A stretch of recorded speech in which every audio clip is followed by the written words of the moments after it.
Welcome, everybody. Welcome to the Paris Air Lab. Thank you very much for being here today. You know that here at the Paris Air Lab, you are at the heart of the whole Paris Air Show, because this is where the future of air transport is going to be decided. Here you can see all the technologies that will be used in the future to decarbonize air transport. So, okay, this is all about decarbonization, okay? And when it comes to decarbonization, one must take a very good look at engines. They are of utmost importance in this endeavor to decarbonize air transport. They have, in the future, they are going to be fed, and at the present time also, by the way, they are going to be fed more and more with sustainable aviation fuels, SAFs, like hydrogen in the future, for instance. Some of these engines will have to use batteries and work on electricities. Others will have to rely on fans, which should be less energy consuming than some jet engines. So the whole world of engine manufacturers is faced at the moment with huge challenges. And if you don't trust me, please listen to our first guest of the day. He is SAFRAN's Director General. We're very honored to have on board this morning, Olivier Andries.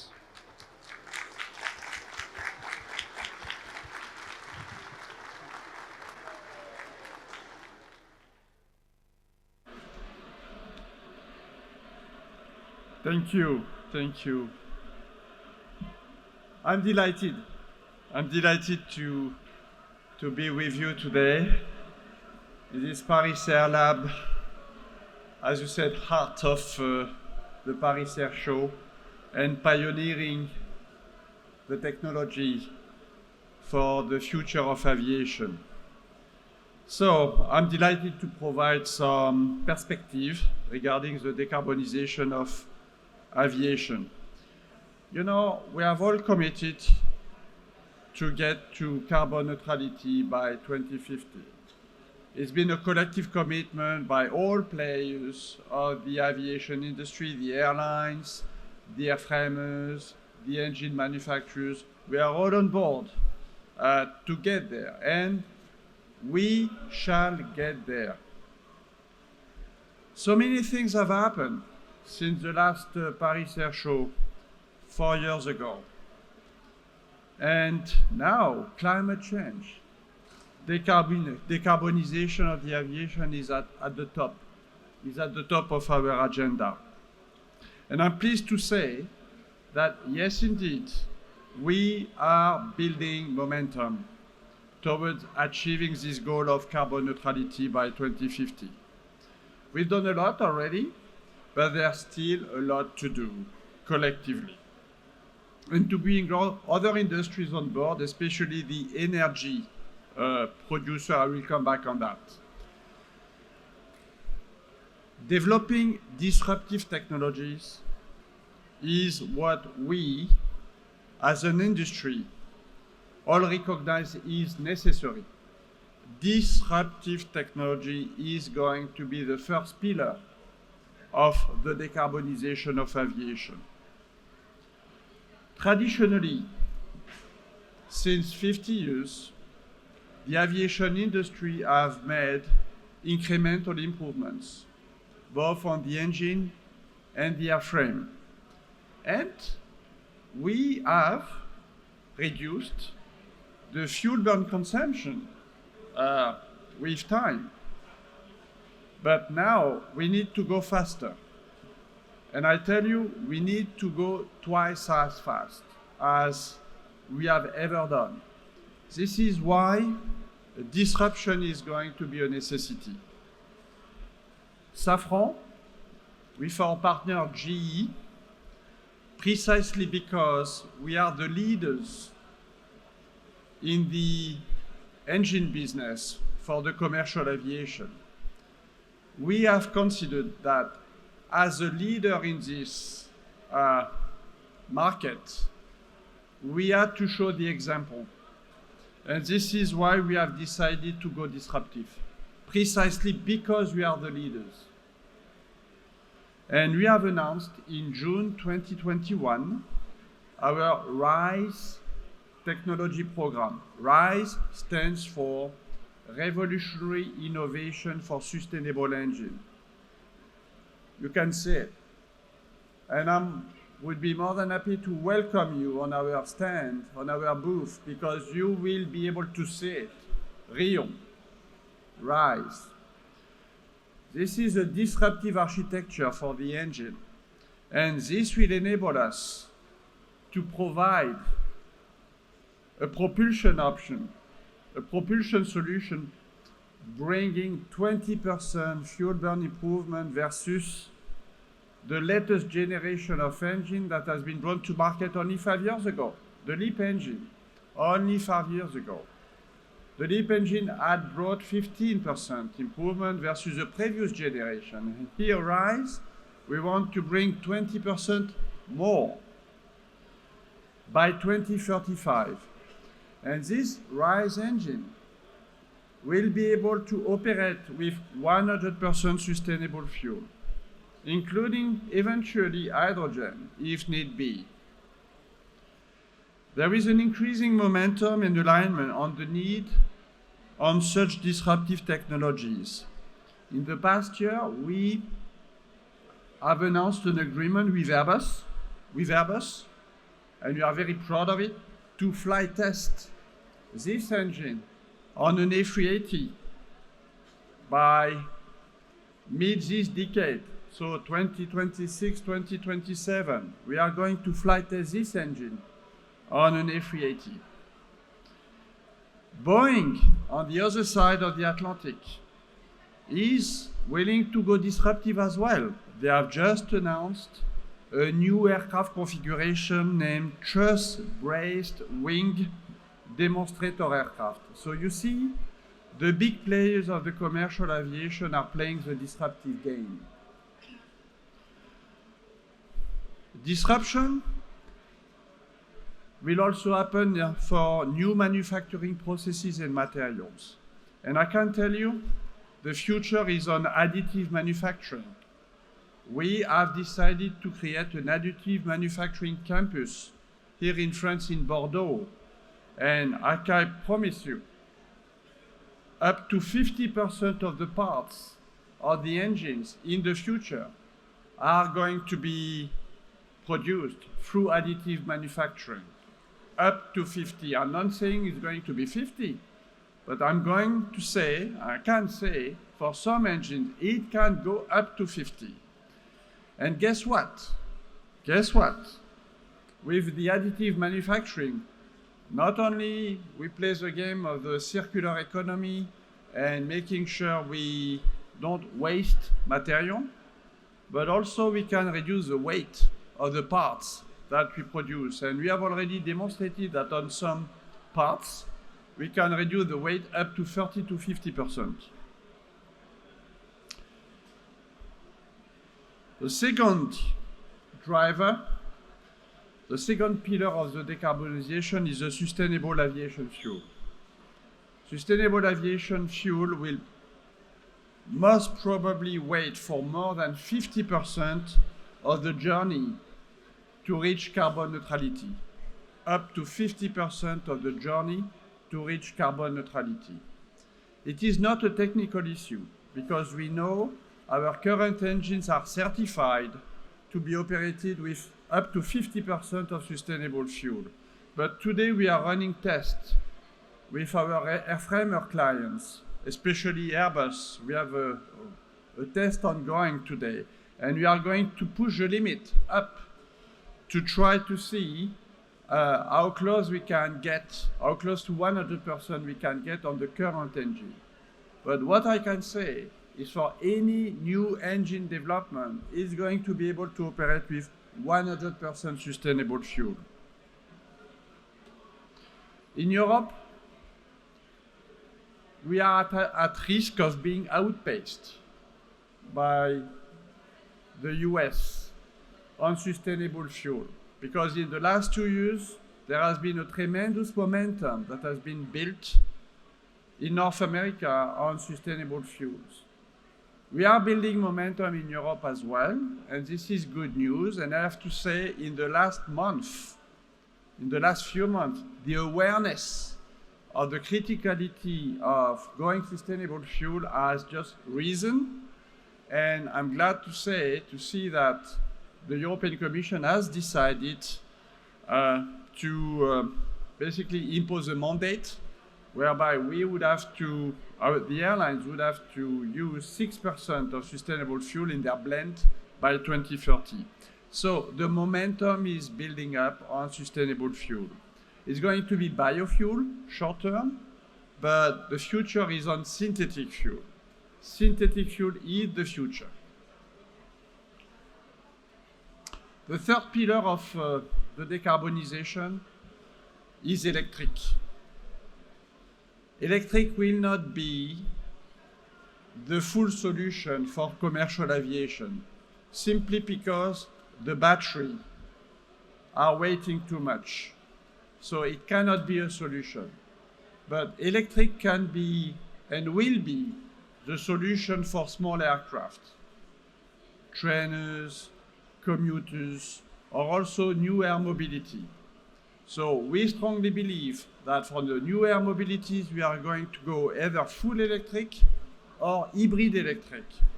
And you've seen, and I'm glad to say, there are a lot of VTOL and new air mobility ventures that are showing their product here at the Paris Air Show, and a lot of announcements have been made. I would even say more announcements relating to new air mobility than to commercial aviation these days, which is a good news, a very good news. Not all of these projects will succeed, but I'm sure it's going to move forward, and some of them are going to lead the show in the future. The challenges in this field are not only technical, they are also regulatory. Because, once again, in our world of aviation, the top priority is always safety, flight safety, and this is why certification is absolutely essential. And this is going to be a significant barrier of entry for some of those projects, certification. So I hope I've been able to highlight some of the progress we've made, the way forward, the strategy, the three pillars, ultra sobriety on the engine side, on the airframe side, SAF and electricity. And I think with the combination of all three, we are going to make it carbon neutrality by 2050. Thank you. And I wish you a very good day. A nice event here at the Paris Air Lab, and a bright future. Thank you.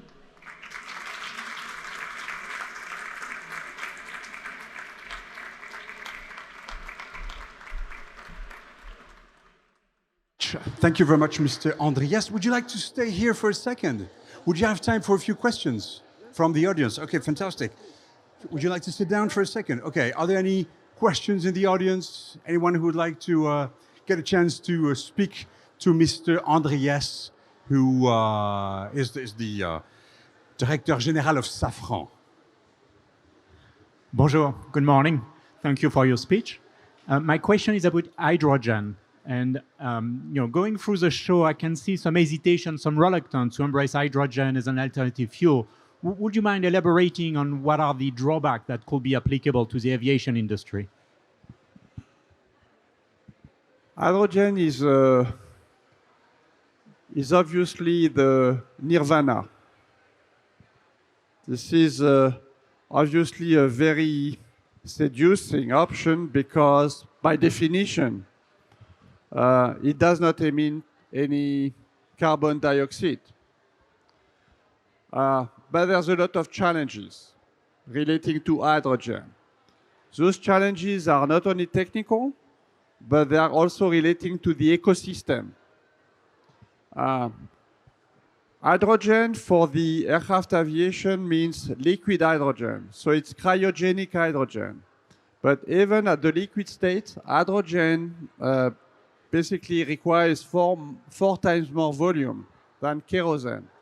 So it cannot be the unique solution. It will not be, especially for long-range aircraft. It cannot fit, simply for just this simple physical volume effect. It cannot be the solution. Now, it can be a contributor to it, but it will not be the sole solution for the carbon neutrality. The second point is relating to the ecosystem, because if you want to go hydrogen, basically it requires that in any airports of the world, there needs to be specific infrastructure to bring the liquid hydrogen on board the aircraft. So it's an enormous change. It means that you need to change all the infrastructure in the world. So here I'm coming to the point. It's going to be a long-term solution, but we will not get to carbon neutrality by 2050 with hydrogen, simply because there's too much to be done. And if we need to reach carbon neutrality by 2050, it means that we need to act now with current solution, okay? And also we need to leverage on this big move that is going to be made by the whole industry, airframers and engine manufacturers by mid-next decade. Time will come to design a new narrow-body aircraft to replace the A320 from Airbus and the 737 from Boeing. So mid-next decade is the time, 2035, to do a big move. And this big move we will need to bring a lot of fuel burn improvement versus the current generation aircraft. And you see for the narrow body aircraft, which basically means a lot of passengers, etc., and a lot of range, here again, probably it's too early for an hydrogen solution for the narrow body aircraft. So I'm not saying that it will not come. It will probably come at a first stage for smaller aircraft, such as regional aircraft, and then it will move up in the product line. But if we want to reach carbon neutrality by 2050, we need to act through technology and SAF. Hydrogen will come later. Any other questions from the audience for Mr. Andries? He's here now for you. You can take advantage of it. Yeah, Michael Gubish from Syria. I just have a question regarding the engine architecture. Your RISE program is a very different architecture to what other engine manufacturers are pursuing. At the moment, you can have different engine manufacturers on the same aircraft with the same architecture roughly. In the future, it won't. What are your thoughts about this? Will there only be single engine solutions, or how can you bring these different architectures together? You know, this is a whole game. When you go disruptive, you are unique. So we want to be unique because we are disruptive. And so we want to be in a position where, you know, when time will come for the airframers, be it Airbus, be it Boeing, to take decisions relating to their next move and their next development, we want to be in a position where we will have demonstrated the best engine option. Now, it's going to be up to them, you know, to decide whether they want to optimize the performance of the aircraft with the best of the best solution and being unique, or trying to stay more conventional and then running the risk to be obsoleted by the other guy. So that's the game. We'll see what happens. Anyone else? Okay, maybe I have a question for you then, Mr. Andries. So I understand that there's a lot going on at the moment. You have your engines have to be powered by electricity. Some of them will be hybrid. A lot of them use fans. You have to be able to use biofuels at 100%, biofuels or e-fuels. Hydrogen is coming as well. So how exciting is this moment in time for an engine manufacturer for you? I guess there's a lot at stake, right? Yeah. It's not only exciting for us, I think it's exciting times for everybody in the aviation industry.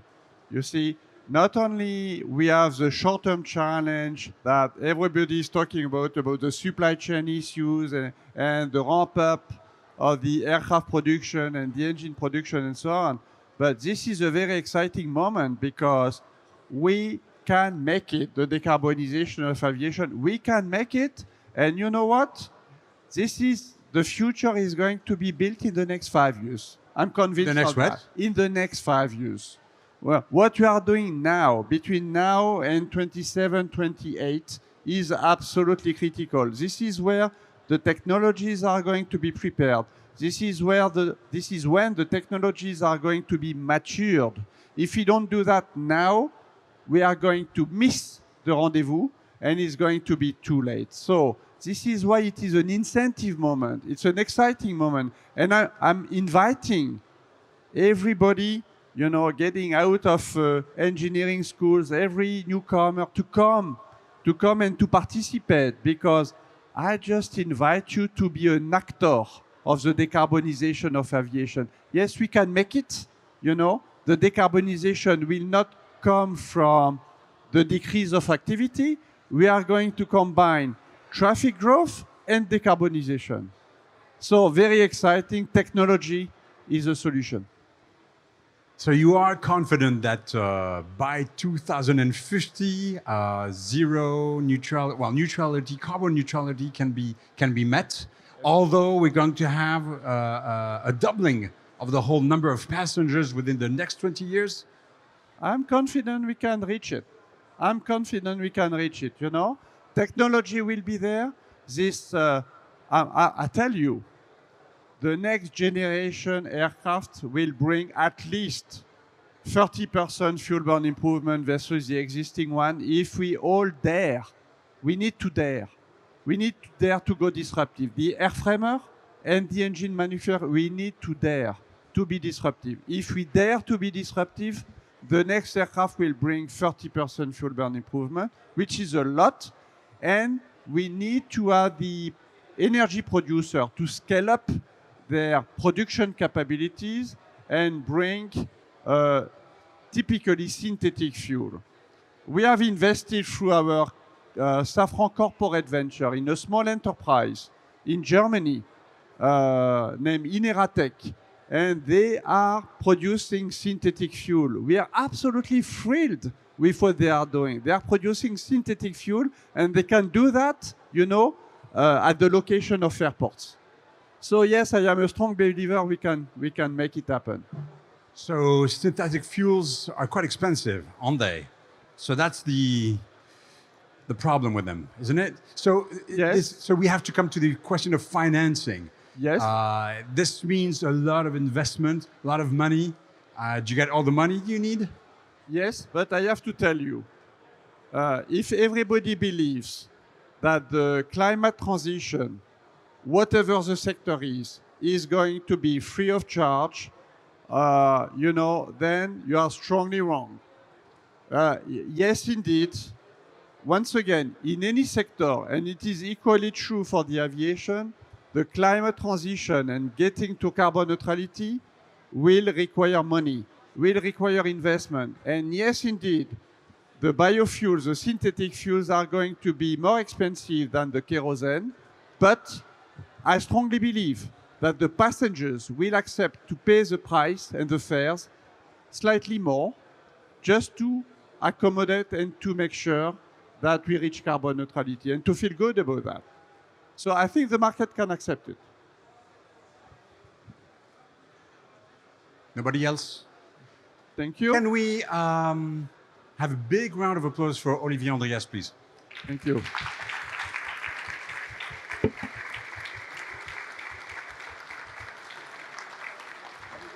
Thank you very much, Mr. Andries. And in a minute, you can stay with us, because in a minute, we're going to have a whole round table dedicated to SAFs, the sustainable aviation fuels, and we'll have a whole 1 hour round table dedicated to this subject, and you will know all about it in a minute.